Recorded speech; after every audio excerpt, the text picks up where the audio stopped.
Welcome to Classic Literature Free Audiobooks. Today, we embark on a journey through Dracula by Bram Stoker, a timeless work that has inspired readers for generations. Settle in comfortably, clear your mind, and immerse yourself in the world that awaits. Now, let the story begin with Dracula. Chapter 1, Jonathan Harker's journal, kept in shorthand. 3 May. Bistritz. Left Munich at 8:35 p.m. on 1st May, arriving at Vienna early next morning. Should have arrived at 6:46, but train was an hour late. Budapest seems a wonderful place, from the glimpse which I got of it from the train and the little I could walk through the streets. I feared to go very far from the station, as we had arrived late and would start as near the correct time as possible.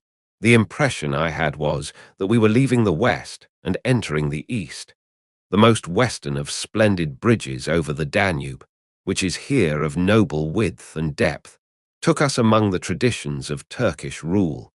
We left in pretty good time and came after nightfall to Klausenberg. Here I stopped for the night at the Hotel Royal.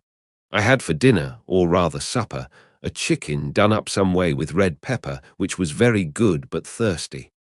"Mem, get recipe for Mina," I asked the waiter, and he said it was called paprika hendel, and that, as it was a national dish, I should be able to get it anywhere along the Carpathians. I found my smattering of German very useful here. Indeed, I don't know how I should be able to get on without it. Having had some time at my disposal when in London, I had visited the British Museum and made search among the books and maps in the library regarding Transylvania. It had struck me that some foreknowledge of the country could hardly fail to have some importance in dealing with a nobleman of that country. I find that the district he named is in the extreme east of the country, just on the borders of 3 states, Transylvania, Moldavia and Bukovina, in the midst of the Carpathian Mountains, one of the wildest and least known portions of Europe. I was not able to light on any map or work giving the exact locality of the Castle Dracula, as there are no maps of this country as yet to compare with our own Ordnance Survey maps. But I found that Bistritz, the post town named by Count Dracula, is a fairly well-known place. I shall enter here some of my notes, as they may refresh my memory when I talk over my travels with Mina. In the population of Transylvania, there are 4 distinct nationalities: Saxons in the south, and mixed with them the Wallachs, who are the descendants of the Dacians, Magyars in the west, and Shiklis in the east and north. I am going among the latter, who claim to be descended from Attila and the Huns. This may be so, for when the Magyars conquered the country in the 11th century, they found the Huns settled in it. I read that every known superstition in the world is gathered into the horseshoe of the Carpathians, as if it were the center of some sort of imaginative whirlpool. If so, my stay may be very interesting. Mem, I must ask the Count all about them. I did not sleep well, though my bed was comfortable enough, for I had all sorts of queer dreams. There was a dog howling all night under my window, which may have had something to do with it. Or it may have been the paprika, for I had to drink up all the water in my carafe, and was still thirsty. Towards morning I slept, and was wakened by the continuous knocking at my door. So I guess I must have been sleeping soundly then. I had for breakfast more paprika, and a sort of porridge of maize flour which they said was mammaliga, and eggplants stuffed with forcemeat, a very excellent dish, which they call impletata. Mem, get recipe for this also. I had to hurry breakfast, for the train started a little before 8, or rather it ought to have done so, for after rushing to the station at 7:30, I had to sit in the carriage for more than an hour before we began to move. It seems to me that the further east you go, the more unpunctual are the trains. What ought they to be in China? All day long, we seemed to dawdle through a country which was full of beauty of every kind. Sometimes we saw little towns or castles on the top of steep hills, such as we see in old missals. Sometimes we ran by rivers and streams, which seemed from the wide, stony margin on each side of them to be subject to great floods. It takes a lot of water and running strong to sweep the outside edge of a river clear. At every station there were groups of people, sometimes crowds, and in all sorts of attire. Some of them were just like the peasants at home, or those I saw coming through France and Germany, with short jackets and round hats and homemade trousers. But others were very picturesque. The women looked pretty, except when you got near them, but they were very clumsy about the waist. They had all full white sleeves of some kind or other, and most of them had big belts with a lot of strips of something fluttering from them like the dresses in a ballet. But of course there were petticoats under them. The strangest figures we saw were the Slovaks, who were more barbarian than the rest, with their big cowboy hats, great baggy dirty white trousers, white linen shirts, and enormous heavy leather belts, nearly a foot wide, all studded over with brass nails. They wore high boots with their trousers tucked into them and had long black hair and heavy black moustaches. They are very picturesque, but do not look prepossessing. On the stage they would be set down at once as some old oriental band of brigands. They are, however, I am told, very harmless and rather wanting in natural self-assertion. It was on the dark side of twilight when we got to Bistritz, which is a very interesting old place, being practically on the frontier, for the Borgo Pass leads from it into Bukovina. It has had a very stormy existence, and it certainly shows marks of it. 50 years ago, a series of great fires took place, which made terrible havoc on 5 separate occasions. At the very beginning of the 17th century, it underwent a siege of 3 weeks and lost 13,000 people. The casualties of war proper being assisted by famine and disease. Count Dracula had directed me to go to the Golden Krone Hotel, which I found, to my great delight, to be thoroughly old-fashioned. For of course I wanted to see all I could of the ways of the country. I was evidently expected, for when I got near the door I faced a cheery-looking elderly woman in the usual peasant dress, white undergarment with long double apron, front and back, of coloured stuff fitting almost too tight for modesty. When I came close she bowed and said, "The Herr Englishman." "Yes," I said, "Jonathan Harker." She smiled and gave some message to an elderly man in white shirt sleeves who had followed her to the door. He went but immediately returned with a letter. "My friend, welcome to the Carpathians. I am anxiously expecting you. Sleep well tonight. At 3 tomorrow the diligence will start for Bukovina. A place on it is kept for you. At the Borgo Pass my carriage will await you and will bring you to me. I trust that your journey from London has been a happy one, and that you will enjoy your stay in my beautiful land. Your friend, Dracula, 4 May. I found that my landlord had got a letter from the Count, directing him to secure the best place on the coach for me. But on making inquiries as to details, he seemed somewhat reticent, and pretended that he could not understand my German. This could not be true, because up to then he had understood it perfectly. At least, he answered my questions exactly as if he did. He and his wife, the old lady who had received me, looked at each other in a frightened sort of way. He mumbled out that the money had been sent in a letter, and that was all he knew. When I asked him if he knew Count Dracula and could tell me anything of his castle, both he and his wife crossed themselves, and saying that they knew nothing at all, simply refused to speak further. It was so near the time of starting that I had no time to ask anyone else, for it was all very mysterious and not by any means comforting. Just before I was leaving, the old lady came up to my room and said in a very hysterical way, "Must you go? Oh, young Herr, must you go?" She was in such an excited state that she seemed to have lost her grip of what German she knew, and mixed it all up with some other language which I did not know at all. I was just able to follow her by asking many questions, When I told her that I must go at once and that I was engaged on important business, she asked again, "Do you know what day it is?" I answered that it was the 4th of May. She shook her head as she said again, "Oh, yes, I know that, but do you know what day it is?"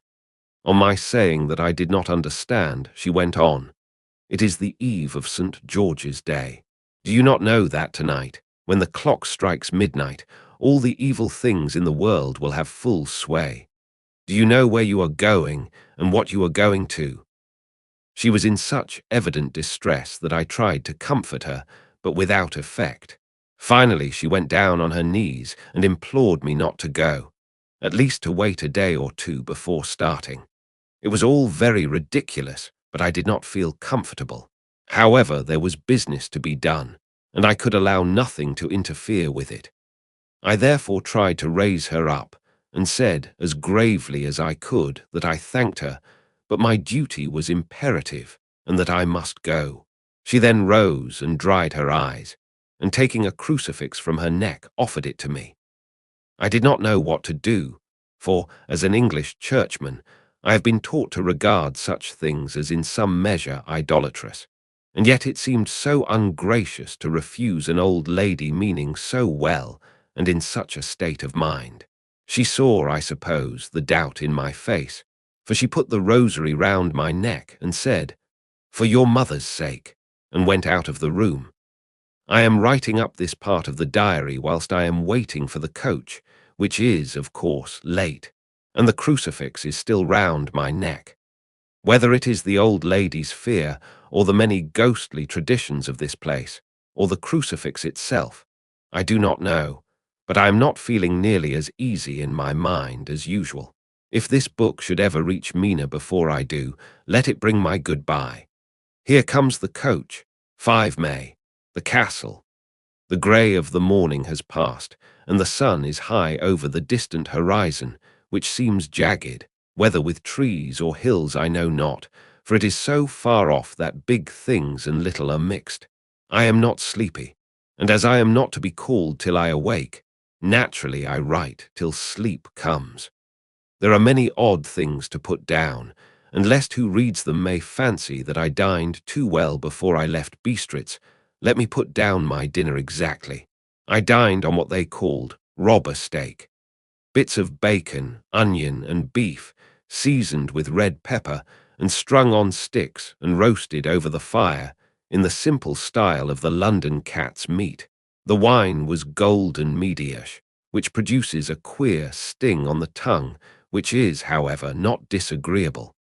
I had only a couple of glasses of this, and nothing else. When I got on the coach, the driver had not taken his seat, and I saw him talking with the landlady. They were evidently talking of me, for every now and then they looked at me, and some of the people who were sitting on the bench outside the door, which they call by a name meaning word-bearer, came and listened, and then looked at me, most of them pityingly. I could hear a lot of words often repeated, queer words, for there were many nationalities in the crowd. So I quietly got my polyglot dictionary from my bag and looked them out. I must say they were not cheering to me, for amongst them were Ordog, Satan, Pokol, Hell, Stregwicker, Witch, Vrolok, and VL Koslak, both of which mean the same thing, one being Slovak and the other Servian for something that is either werewolf or vampire. I must ask the Count about these superstitions. When we started, the crowd round the inn door, which had by this time swelled to a considerable size, all made the sign of the cross and pointed 2 fingers towards me. With some difficulty I got a fellow passenger to tell me what they meant. He would not answer at first, but on learning that I was English, he explained that it was a charm or guard against the evil eye. This was not very pleasant for me, just starting for an unknown place to meet an unknown man. But everyone seemed so kind-hearted, and so sorrowful, and so sympathetic, that I could not but be touched. I shall never forget the last glimpse which I had of the inn-yard, and its crowd of picturesque figures, all crossing themselves, as they stood round the wide archway. with its background of rich foliage of oleander and orange trees in green tubs clustered in the center of the yard. Then our driver, whose wide linen drawers covered the whole front of the box seat. Gotzer, they call them, cracked his big whip over his 4 small horses, which ran abreast, and we set off on our journey. I soon lost sight and recollection of ghostly fears in the beauty of the scene as we drove along. Although had I known the language, or rather languages, which my fellow passengers were speaking, I might not have been able to throw them off so easily. Before us lay a green sloping land full of forests and woods, with here and there steep hills, crowned with clumps of trees or with farmhouses, the blank gable end to the road. There was everywhere a bewildering mass of fruit blossom, apple, plum, pear, cherry. And as we drove by, I could see the green grass under the trees spangled with the fallen petals. In and out amongst these green hills of what they call here the Middle Land, ran the road, losing itself as it swept round the grassy curve, or was shut out by the straggling ends of pine woods, which here and there ran down the hillsides like tongues of flame. The road was rugged, but still we seemed to fly over it with a feverish haste. I could not understand then what the haste meant, but the driver was evidently bent on losing no time in reaching Borgo Prund.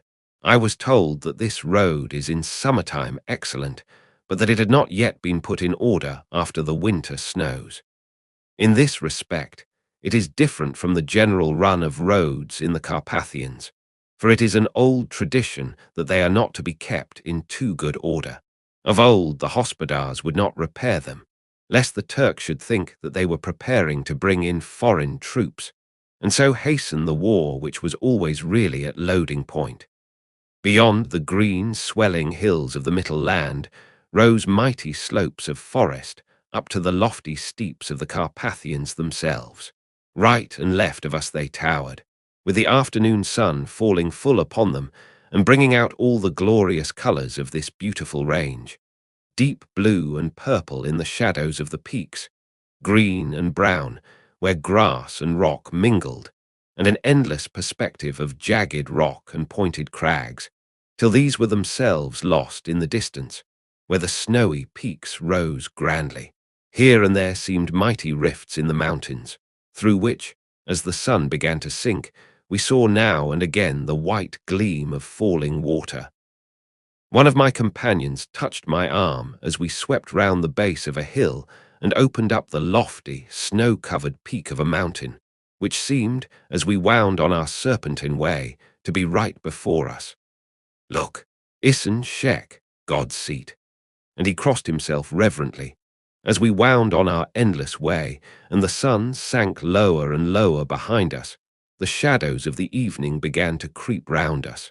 This was emphasized by the fact that the snowy mountain top still held the sunset, and seemed to glow out with a delicate cool pink. Here and there we passed Czechs and Slovaks, all in picturesque attire, but I noticed that goiter was painfully prevalent. By the roadside were many crosses, and as we swept by, my companions all crossed themselves. Here and there was a peasant man or woman kneeling before a shrine, who did not even turn round as we approached, but seemed in the self-surrender of devotion to have neither eyes nor ears for the outer world. There were many things new to me. For instance, hayricks in the trees, and here and there very beautiful masses of weeping birch, their white stems shining like silver through the delicate green of the leaves. Now and again we passed a later wagon, the ordinary peasant's cart, with its long, snake-like vertebra calculated to suit the inequalities of the road. On this were sure to be seated quite a group of home-coming peasants, the Czechs with their white, and the Slovaks with their coloured sheepskins, the latter carrying lance-fashion their long staves, with axe at end. As the evening fell, it began to get very cold, and the growing twilight seemed to merge into one dark mistiness the gloom of the trees, oak, beech, and pine, though in the valleys which ran deep between the spurs of the hills, As we ascended through the pass, the dark firs stood out here and there against the background of late-lying snow. Sometimes, as the road was cut through the pine woods that seemed in the darkness to be closing down upon us, great masses of greyness, which here and there bestrewed the trees, produced a peculiarly weird and solemn effect, which carried on the thoughts and grim fancies engendered earlier in the evening, when the falling sunset threw into strange relief the ghost-like clouds, which amongst the Carpathians seemed to wind ceaselessly through the valleys. Sometimes the hills were so steep that despite our driver's haste, the horses could only go slowly. I wished to get down and walk up them as we do at home, but the driver would not hear of it. "No, no," he said. "You must not walk here. The dogs are too fierce." And then he added, with what he evidently meant for grim pleasantry, for he looked round to catch the approving smile of the rest, "And you may have enough of such matters before you go to sleep." The only stop he would make was a moment's pause to light his lamps. When it grew dark, there seemed to be some excitement amongst the passengers, and they kept speaking to him, one after the other, as though urging him to further speed. He lashed the horses unmercifully with his long whip, and with wild cries of encouragement urged them on to further exertions. Then, through the darkness, I could see a sort of patch of grey light ahead of us, as though there were a cleft in the hills. The excitement of the passengers grew greater. The crazy coach rocked on its great leather springs and swayed like a boat tossed on a stormy sea. I had to hold on. The road grew more level, and we appeared to fly along. Then the mountains seemed to come nearer to us on each side and to frown down upon us. We were entering on the Borgo Pass. One by one, several of the passengers offered me gifts, which they pressed upon me with an earnestness which would take no denial. These were certainly of an odd and varied kind, but each was given in simple good faith, with a kindly word and a blessing, and that strange mixture of fear-meaning movements which I had seen outside the hotel at Bistritz, the sign of the cross and the guard against the evil eye. Then, as we flew along, the driver leaned forward, and on each side the passengers, craning over the edge of the coach, peered eagerly into the darkness. It was evident that something very exciting was either happening or expected, but though I asked each passenger, no one would give me the slightest explanation. This state of excitement kept on for some little time, and at last we saw before us the pass opening out on the eastern side. There were dark, rolling clouds overhead, and in the air the heavy, oppressive sense of thunder. It seemed as though the mountain range had separated two atmospheres, and that now we had got into the thunderous one. I was now myself looking out for the conveyance which was to take me to the Count. Each moment I expected to see the glare of lamps through the blackness, but all was dark. The only light was the flickering rays of our own lamps, in which the steam from our hard-driven horses rose in a white cloud.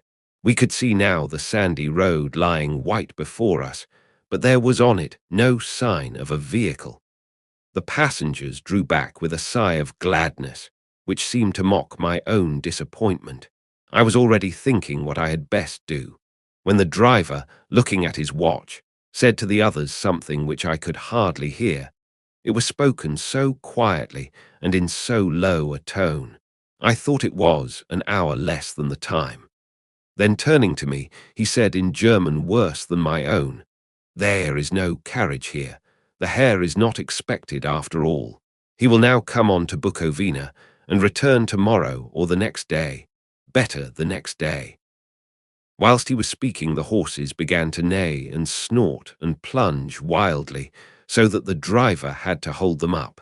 Then, amongst a chorus of screams from the peasants and a universal crossing of themselves, a calèche with 4 horses drove up behind us, overtook us, and drew up beside the coach.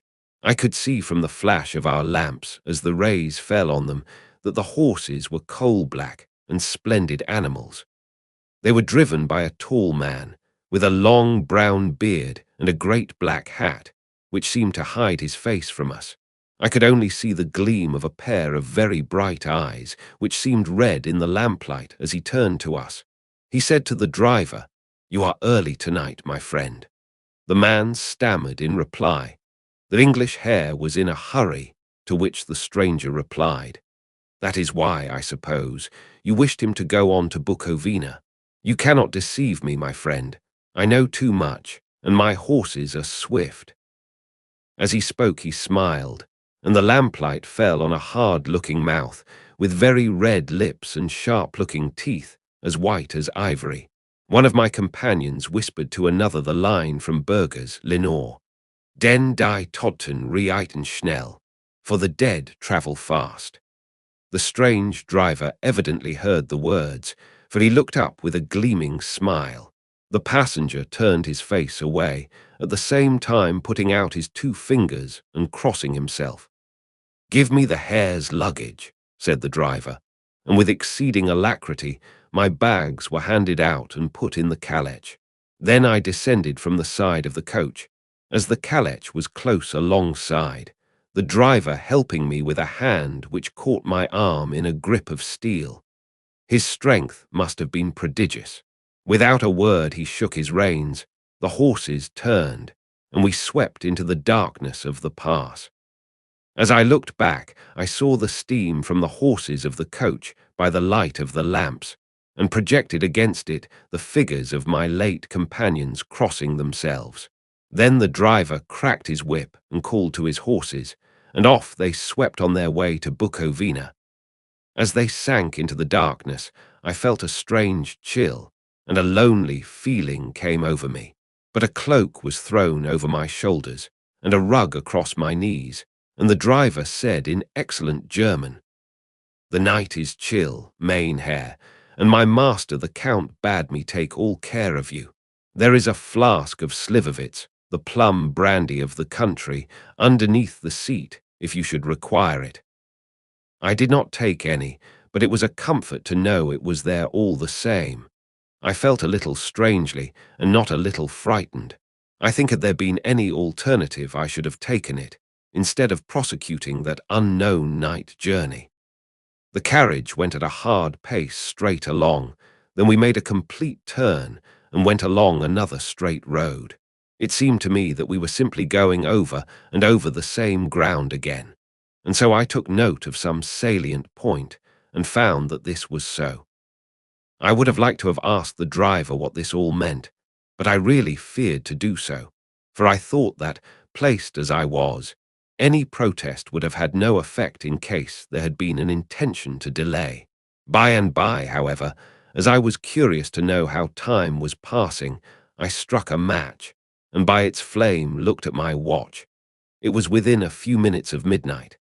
This gave me a sort of shock, for I suppose the general superstition about midnight was increased by my recent experiences. I waited with a sick feeling of suspense.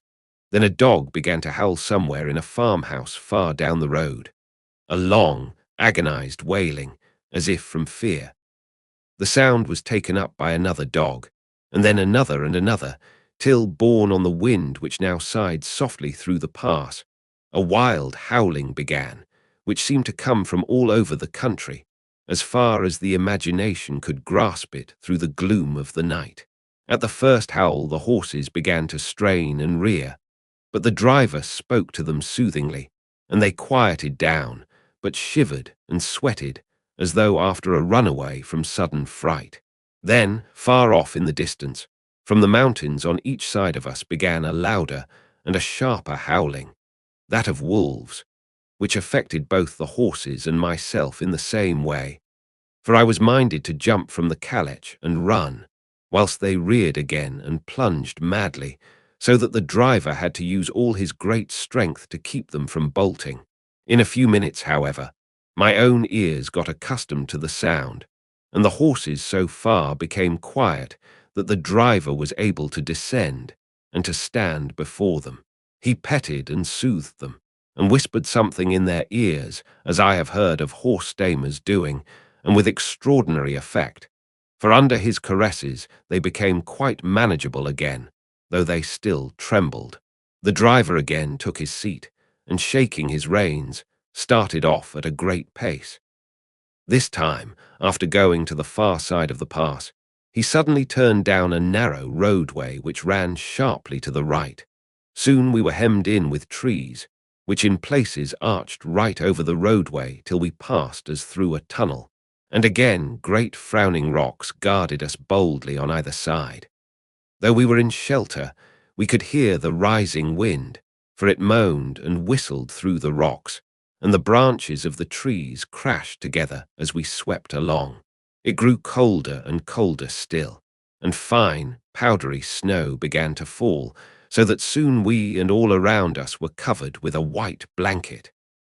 The keen wind still carried the howling of the dogs, though this grew fainter as we went on our way. The baying of the wolves sounded nearer and nearer, as though they were closing round on us from every side. I grew dreadfully afraid, and the horses shared my fear. The driver, however, was not in the least disturbed. He kept turning his head to left and right, but I could not see anything through the darkness. Suddenly, away on our left, I saw a faint, flickering blue flame. The driver saw it at the same moment. He at once checked the horses, and jumping to the ground, disappeared into the darkness. I did not know what to do, the less as the howling of the wolves grew closer. But while I wondered, the driver suddenly appeared again, and without a word took his seat, and we resumed our journey. I think I must have fallen asleep and kept dreaming of the incident, for it seemed to be repeated endlessly, and now looking back, it is like a sort of awful nightmare. Once the flame appeared so near the road that even in the darkness around us I could watch the driver's motions. He went rapidly to where the blue flame arose. It must have been very faint, for it did not seem to illumine the place around it at all, and gathering a few stones, formed them into some device. Once there appeared a strange optical effect. When he stood between me and the flame, he did not obstruct it, for I could see its ghostly flicker all the same. This startled me, but as the effect was only momentary, I took it that my eyes deceived me straining through the darkness. Then for a time there were no blue flames, and we sped onwards through the gloom, with the howling of the wolves around us, as though they were following in a moving circle. At last there came a time when the driver went further afield than he had yet gone, and during his absence the horses began to tremble worse than ever and to snort and scream with fright. I could not see any cause for it, for the howling of the wolves had ceased altogether. But just then the moon, sailing through the black clouds, appeared behind the jagged crest of a beetling, pine-clad rock, and by its light I saw around us a ring of wolves, with white teeth and lolling red tongues, with long, sinewy limbs and shaggy hair. They were 100 times more terrible in the grim silence which held them than even when they howled. For myself, I felt a sort of paralysis of fear. It is only when a man feels himself face to face with such horrors that he can understand their true import. All at once the wolves began to howl as though the moonlight had had some peculiar effect on them. The horses jumped about and reared, and looked helplessly round with eyes that rolled in a way painful to see. But the living ring of terror encompassed them on every side, and they had perforce to remain within it. I called to the coachman to come, for it seemed to me that our only chance was to try to break out through the ring and to aid his approach. I shouted and beat the side of the calèche, hoping by the noise to scare the wolves from that side, so as to give him a chance of reaching the trap. How he came there I know not, but I heard his voice raised in a tone of imperious command, and looking towards the sound, saw him stand in the roadway. As he swept his long arms, as though brushing aside some impalpable obstacle, the wolves fell back and back further still. Just then a heavy cloud passed across the face of the moon, so that we were again in darkness. When I could see again, the driver was climbing into the calèche, and the wolves had disappeared. This was all so strange and uncanny that a dreadful fear came upon me, and I was afraid to speak or move. The time seemed interminable as we swept on our way, now in almost complete darkness, for the rolling clouds obscured the moon. We kept on ascending, with occasional periods of quick descent, but in the main always ascending.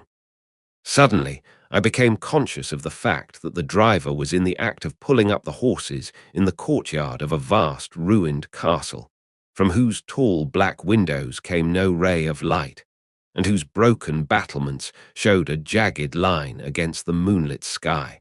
And that wraps up Chapter 1 of Dracula. If you enjoyed it, please like the video and share your thoughts in the comments. Want to keep listening? Head over to the Chapter 2 and let it play in the background while you relax or work. Links are in description. Don't forget to subscribe and tap the bell so you'll be notified when the next chapters are released. Thanks for listening.